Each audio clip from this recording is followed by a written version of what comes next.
السلام علیکم ورحمۃ اللہ وبرکاتہ. الحمد للہ رب العالمین والصلاة والسلام على سید المرسلین وعلى آلہ وصحبہ اجمعین. اما بعد فاعوذ باللہ من الشیطان الرجیم. بسم اللہ الرحمن الرحیم. ان الصلاة تنہی عن الفحشاء والمنکر ولذکر اللہ تعالی ولذکر اللہ اکبر واللہ یعلم ما تصنعون. محترم صدر اجلاس، امیر محترم شیخ اصغر علی امام مہدی سلفی حفظہ اللہ و تولا، اسٹیج پر بیٹھے ہوئے علماء کرام، فضیلت الشیخ محمد صدیق سلفی، حضرت مولانا الیاس صاحب حفظہ اللہ، اور دیگر علاقہ کے قرب و جوار کے علماء کرام، اللہ کا لاکھ لاکھ شکر ہے کہ ہم آپ کے اس عظیم الشان بابرکت اجلاس میں ہم بھی شریک ہو رہے. میں ابھی آپ تقریر سماعت فرما رہے تھے. ہمارے حضرت مولانا خورشید مدنی حفظہ اللہ کا اصلاح معاشرہ کے سلسلے میں، عورتوں کے سلسلے میں انہوں نے بڑے جامع تقریر کی ہے، اور انہوں نے بتایا ہے. ان سے پہلے تعلیم سے متعلق مولانا حکیم الدین صاحب نے بتایا کہ جس قوم کو سب سے پہلے وحی جو نازل کی گئی وہ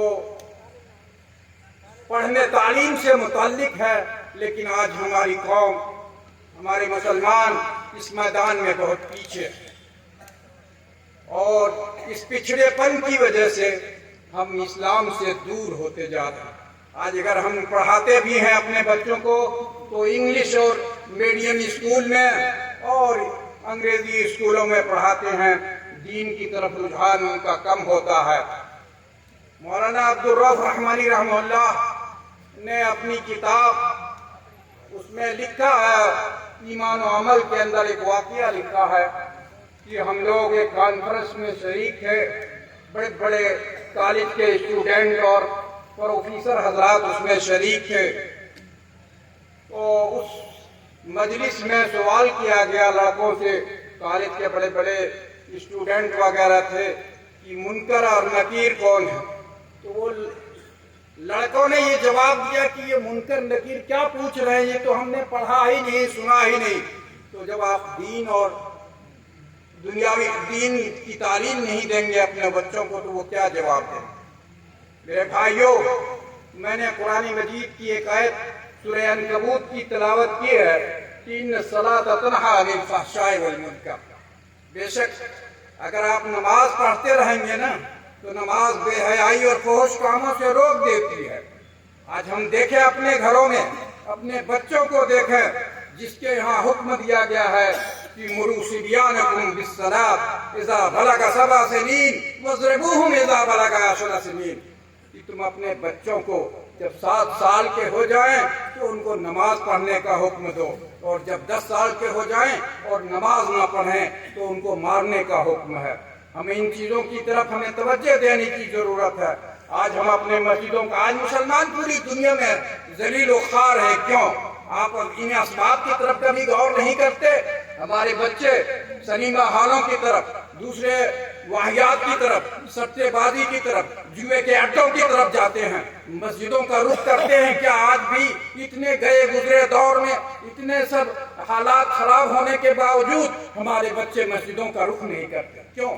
اس لیے کہ ہم ان کو تعلیم نہیں دے رہے. مروا صبیانکم بالصلاۃ، نبی اکرم صلی اللہ علیہ وسلم کا فرمان ہے کہ تم اپنے بچوں کا نماز پڑھنے کا حکم دو. کب؟ جب وہ 7 سال کے ہو جائیں، اور اگر 10 سال کا ہو جائیں اور نماز نہ پڑھیں تو ان کو مارو.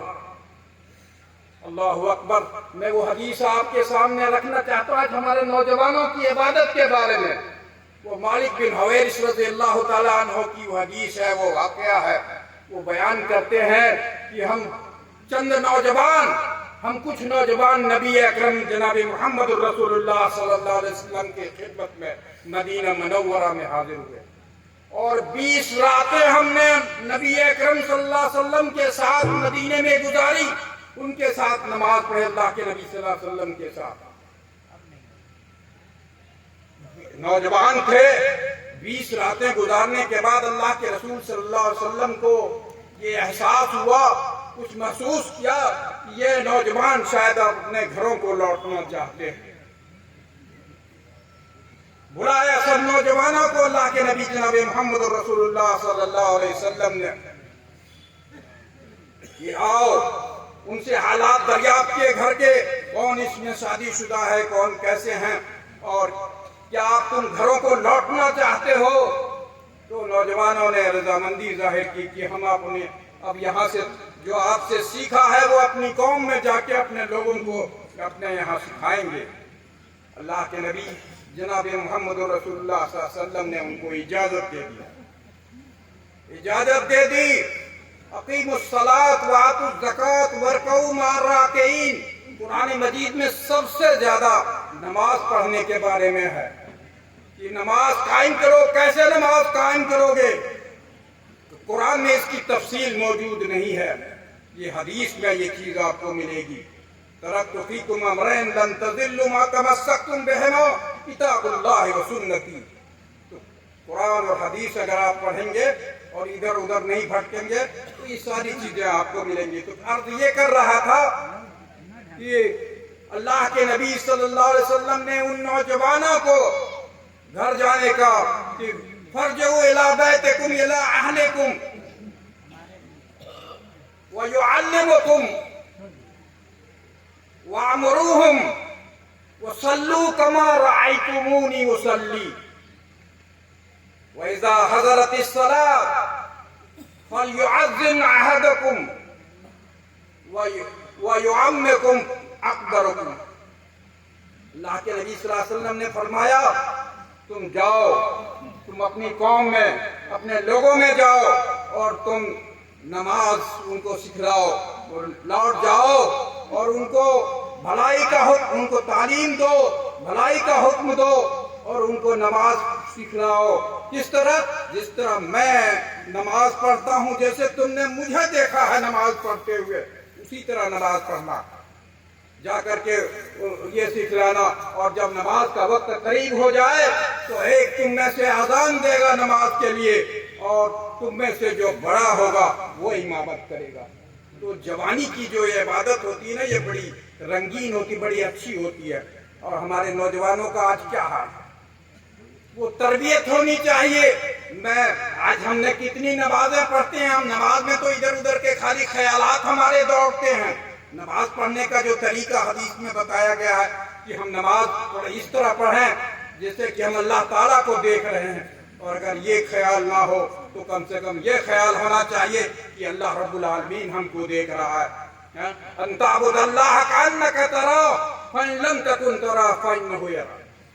یہ ہونا چاہیے کہ اگر آج ہم نماز میں کھڑے ہوتے ہیں تو شیطان بہکاتا ہے، ساری ضروریات ہمیں یاد آتے ہیں نماز میں، وہ تربیت ہم وہ حاصل نہیں کر رہے ہیں جو اللہ کے نبی صلی اللہ علیہ وسلم۔ ایک سچا نبی اکرم صلی اللہ علیہ وسلم مسجد نبی میں تشریف فرما ہے، ایک صحابی رسول آتے ہیں، جلدی نماز پڑھتے، نماز ہو چکی تھی، نماز پڑھنے جلدی وہ نماز پڑھ کے آتے ہیں اور سلام کرتے ہیں۔ اللہ کے نبی دیکھ رہے ہیں، وہ نماز نہ رکوع، قیام، سجود اطمینان سے نہیں، اور جلدی سے نماز پڑھ کے آ کے اللہ کے رسول صلی اللہ علیہ وسلم کو سلام کرتے ہیں۔ اللہ کے حبیب جناب محمد الرسول اللہ صلی اللہ علیہ وسلم فرماتے ہیں کہ ارجع فصلی فإنک لم تصلی۔ اگر نماز کے درمیان نماز میں اطمینان و اعتدال نہ ہو تو وہ نماز نہیں ہوتی ہے۔ نماز اعتدال و اطمینان کے ساتھ پڑھنا چاہیے۔ اللہ کے نبی صلی اللہ علیہ وسلم نے اس صحابی کو لوٹا دیا کہ جاؤ پھر سے نماز پڑھو، کہ تم نے جلدی نمازیں پڑھی ہیں اس لیے تمہاری نماز نہیں ہوئی۔ 3 مرتبہ ایسے ہی آپ نے لوٹایا۔ تب انہوں نے پھر اللہ کے حبیب سے سوال کیا کہ اللہ کے حبیب یہ بتائیے نماز کس طرح پڑھو؟ تب آپ نے بتایا کہ نماز اطمینان و اعتدال کے ساتھ پڑھنا چاہیے۔ حضرت ابو ہریرہ رضی اللہ تعالیٰ عنہ کی وہ حدیث کہ لو ان نہرا بباب احدکم